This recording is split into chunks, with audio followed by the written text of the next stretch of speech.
What hell? This is not a test! No, this can't be real! Who's doing this? Get me out! At 2:17 a.m., every phone in the United States went off at the exact same time, but the alert didn't say missile, it said something way worse. I remember that night like it was burned into my brain. February 28th, 2:17 a.m. At first, I thought it was just another one of those annoying emergency alerts. You know, the ones that wake you up for no reason. But this one felt different. My phone didn't just vibrate. It screamed. Not a normal sound. It was like a distorted siren mixed with static, like something was trying to speak through it. I grabbed my phone, half asleep, eyes barely open. The screen was completely red. No logo. No government seal. No FEMA. Just a message. This is not a test. Do not look outside. I froze. That's when my TV turned on by itself. Static. Then suddenly, a live broadcast. A news anchor, but something was off. He wasn't blinking. Not once. Behind him, chaos. People running. Sirens screaming. Something burning in the distance.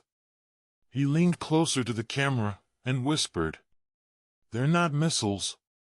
Then the screen cut to black. I ran to the window. I don't know why. Maybe curiosity, maybe stupidity. But the moment I pulled the curtain just a little, I saw them. Lights in the sky. Dozens of them. But they weren't falling like missiles. They were hovering. Perfectly still. And then, all at once, they moved. Not down, but sideways. Like they were searching.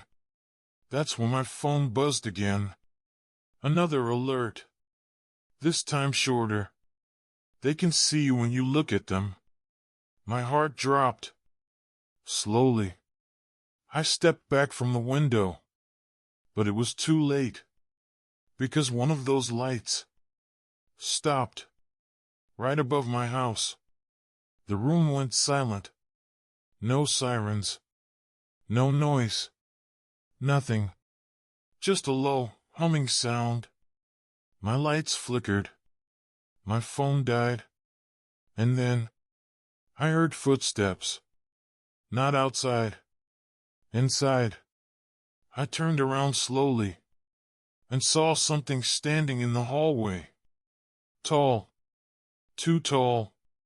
Its head almost touching the ceiling. No face. Just a dark shape. With faint glowing eyes. Watching me. And then it spoke. Not with a mouth. But directly in my head. "You saw us." That was the moment I realized this wasn't an attack on the USA. This was a hunt. And we were the targets. I couldn't move. My body just locked. That thing in the hallway didn't walk. It didn't breathe. It just stood there, watching me. Those faint glowing eyes, they weren't bright. They were dull, like something dead trying to pretend it was alive. Then it took a step forward. No sound. Not even a footstep. Just closer. I tried to scream. Nothing came out. My throat felt like it was being crushed from the inside. And then, my phone lit up again. Even though it was dead just seconds ago.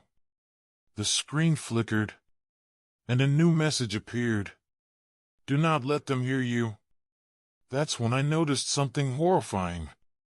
The thing in front of me tilted its head. Like it heard something. But I didn't make a sound. I swear I didn't. And then it hit me. It wasn't listening to noise. It was listening to thoughts. My heart started racing. Bad idea. Because instantly, that thing twitched. Its head snapped straight toward me. Those eyes locked in. And then, it smiled. Not a human smile. Its face didn't even move. But I felt it. Inside my head. "We hear you."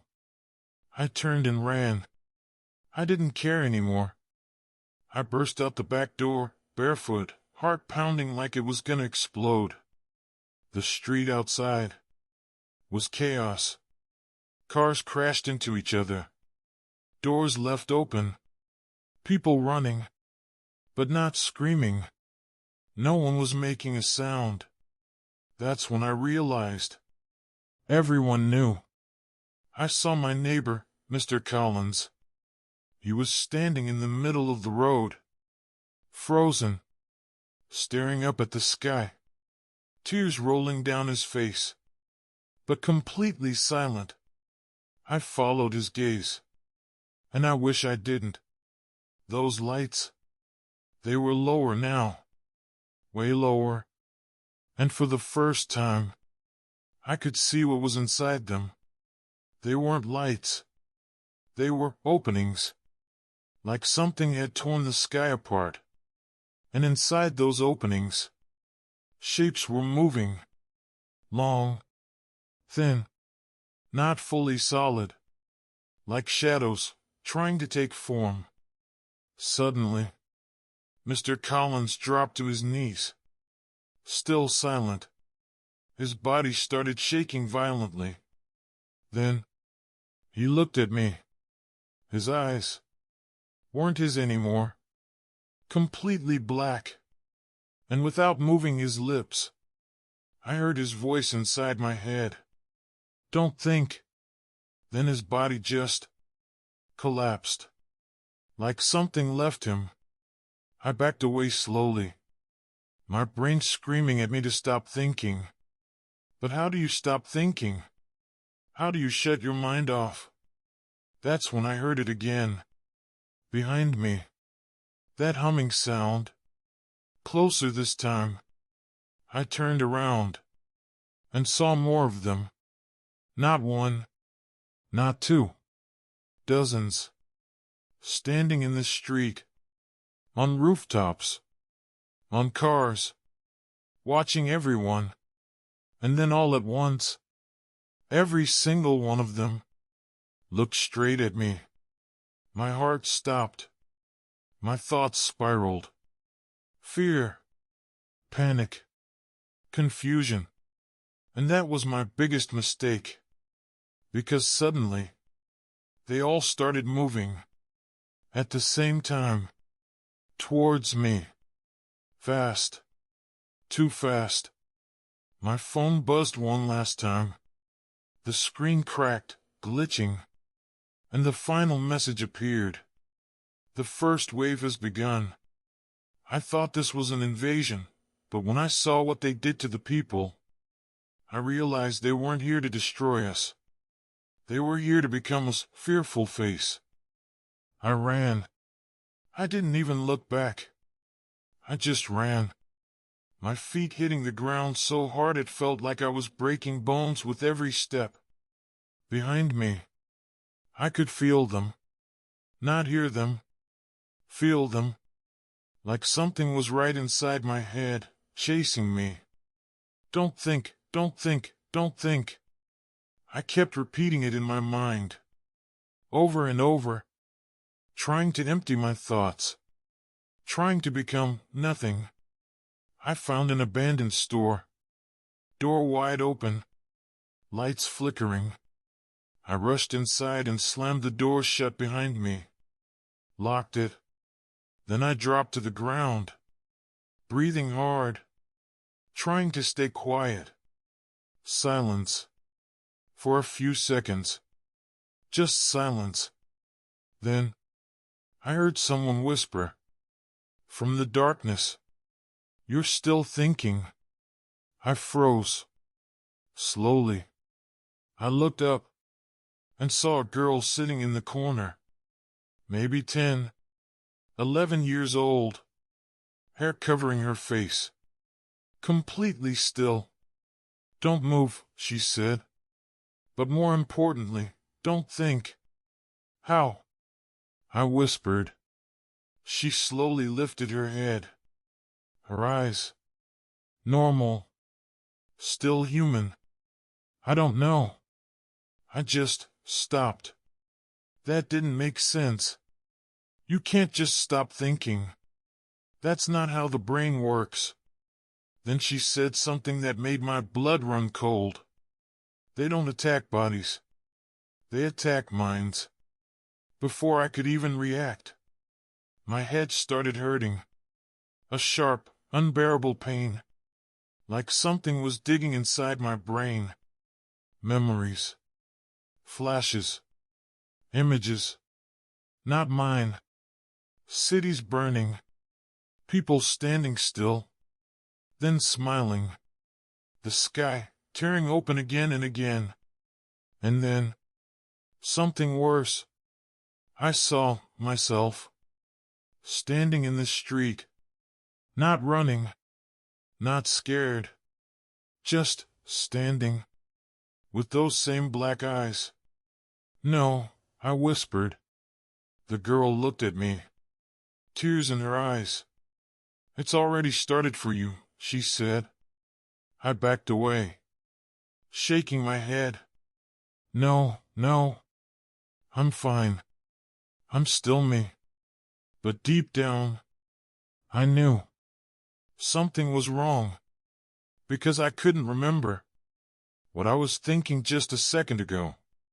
And then, my phone turned on again. One last time. Screen cracked. Barely visible text. Phase 2 complete. My heart dropped. The girl screamed.